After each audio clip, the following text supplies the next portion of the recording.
Hawig kasi niya yung sa Meteor Garden.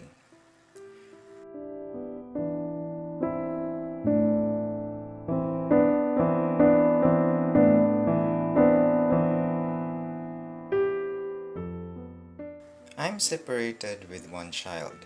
Itong experience ko is about my BF who is a closeted one. I met him nung nag-out of town ako at di ko na sabihin ang year. Di ko na sinama baby ko para masolo ko naman sarili ko. Sobrang heartaches talaga ang iwanan ka para sa kirida. Then I met this foreigner man. Let's call him Lay. Paningin ko kasi hawig sila. Singkit ang lahi niya. Nasa 6'1" at talagang kutis labanos. Around 25 siya that time at 28 naman ako. Napaka baby face niya. Talagang ang gwapo. Sa Makati kasi ako nagbakasyon sa friend ko at dun ko siya nakilala. Magaling siya mag-English, joker or funny, at talagang friendly. Simpleng babae lang ako at may pag-amanang kaya siguro naging close agad kami.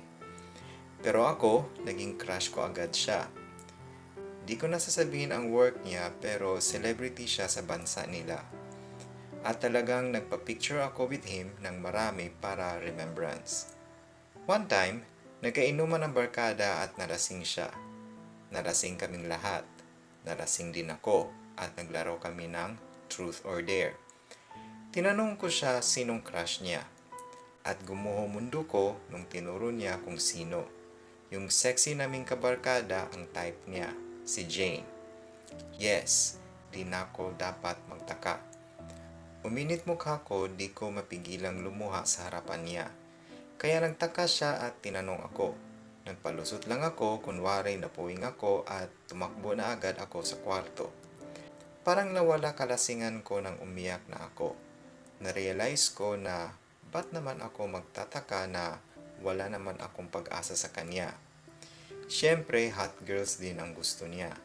Samantalang ako, losyang na at pandak pa. Mag-aalas 4 ng madaling araw na nung maalimpungatan ako. May halinghing akong narinig. Kaya napasilip ako sa sala ng kondo.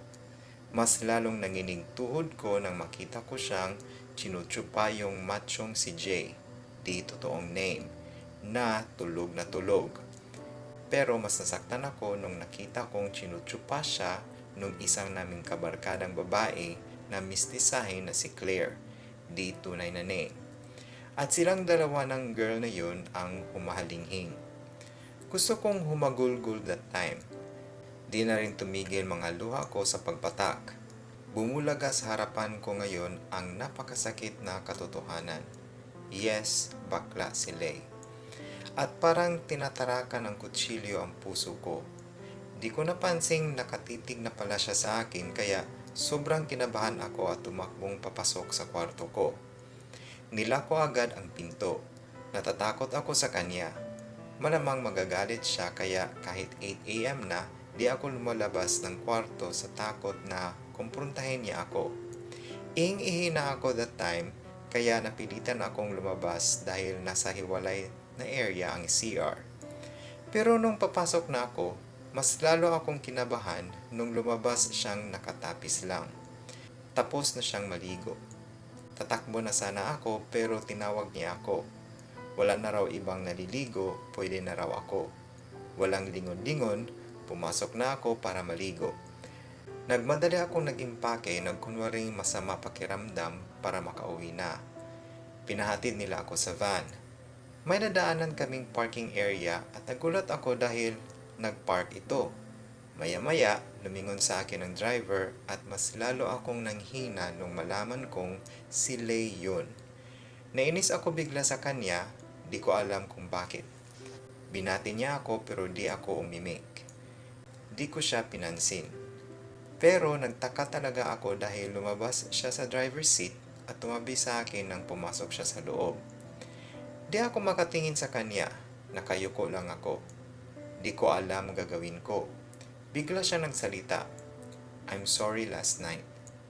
Nagsorry siya, bulong ng isipan ko. Napatingin ako sa mga mata niya, nagtataka. You saw everything, right? Tanong niya. Napayuko ulit ako at parang naiiyak na naman. Wala akong maisip na sabihin. Blankong-blanko talaga yung utak ko. Can we still be friends? Tanong niya at hinawakan ang baba ko para mapatingin sa kanya. My gosh, yung puso ko talaga. Magkahalong saya at lungkot na di ko maintindihan. Napakaamo talaga ng mukha niya. Para siyang anghel. Napayes na lang ako sa kanya nang di ko namalayan. Mula noon, maging malapit na kami sa isa't isa. Pero di ko pa nasabi sa kanya ang nararamdaman ko. Basta mula sa araw na yun, mas naging close kami. Napag-alaman ko ding may GF siya sa lugar nila para raw mapagtakpan ang totoong kulay niya. Kaya gets ko na kung ano ang gusto niyang mangyari.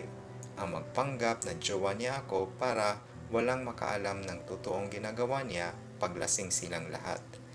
Di na ako nag-i-expect ng kung ano man mula sa kanya. Pero laking gulat ko nung pinatiran niya ako sa mismong kondo niya. Gusto niya na may laging nagluluto at nag-aasikaso sa kanya. At yun ang laging ginagawa ko. Madaling araw pa lang, nakaluto na ako at nakaayos na ang mga damit niya. 10 a.m. umaalis siya at 8 p.m. umuwi. Di ko alam kung saan siya pumupunta o kung anong ginagawa niya. Nagmistula akong housewife niya. Sa totoo lang, sa kanya ko naramdaman ang maging isang ganap na misis. Pinapahalagahan at ina-appreciate niya lahat ng ginagawa ko para sa kanya. At binibigyan niya rin ako ng pera. Mabait talaga siya. Magkatabi rin kami matulog kaya't maraming beses nang may mangyari sa amin. Isang araw, halos hating gabi na siya umuwi. May kasama siyang gwapong lalaki na kalahi niya. Nag-inuman sila at nung malasing ay syempre dumamoves na siya doon sa lalaking dinala niya. Nagsisex sila. Kinaumagahan, sabay silang aalis at sabay uuwi sa gabi. Di ko na siya nakakatabing matulog.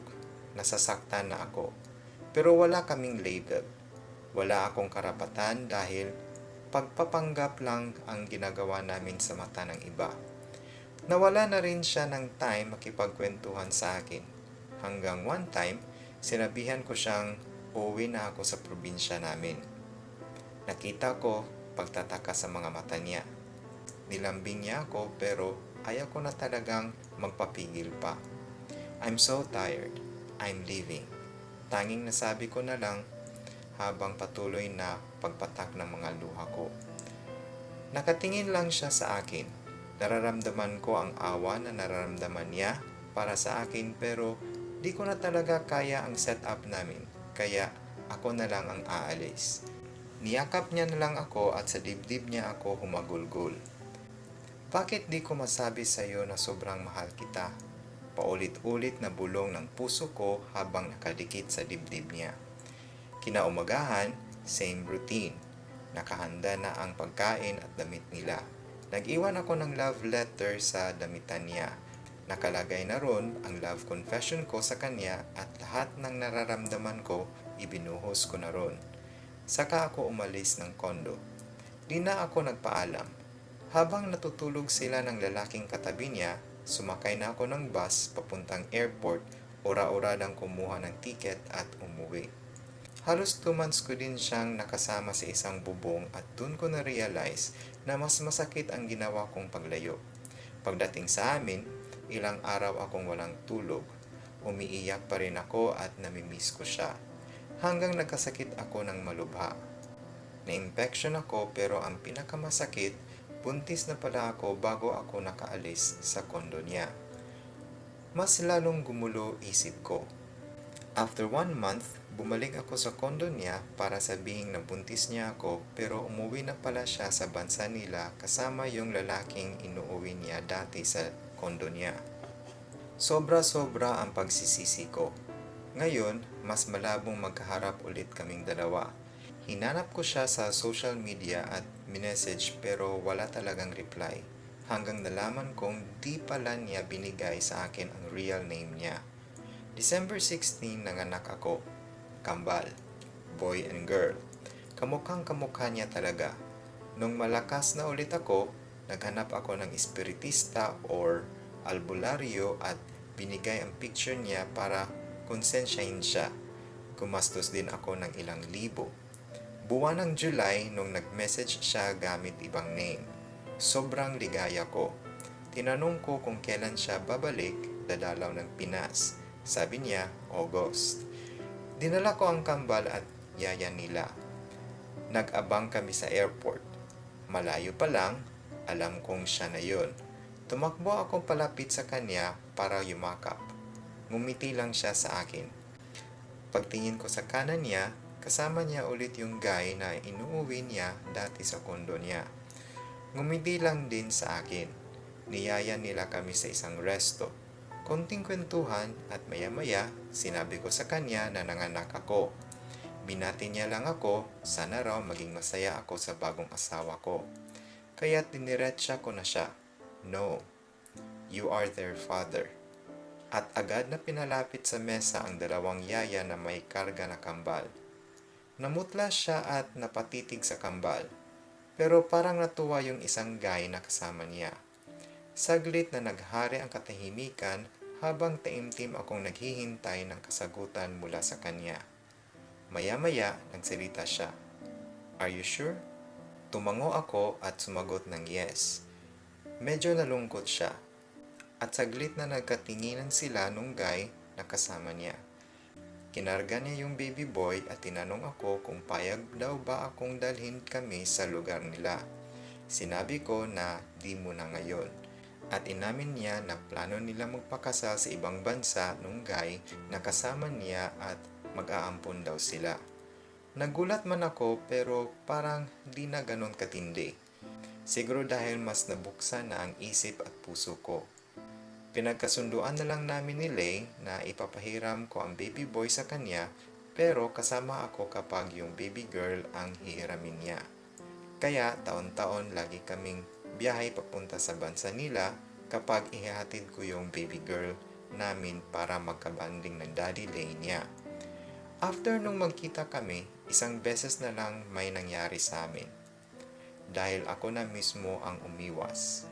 Una, ayoko na masaktan. Ikalawa, inaantay ko na lang si Mr. Right. At ikatlo, focus na lang ako sa 3 anak ko. Totoong nangyari to, pero di ko kayo pinipilit kung ayaw niyo pong maniwala. Kung di dahil sa Meteor Garden 2018 ay di ko isi-share to. Pero Hawig kasi niya yung gumaganap na huwazilay doon kaya naisipan kong i-share. Wakas.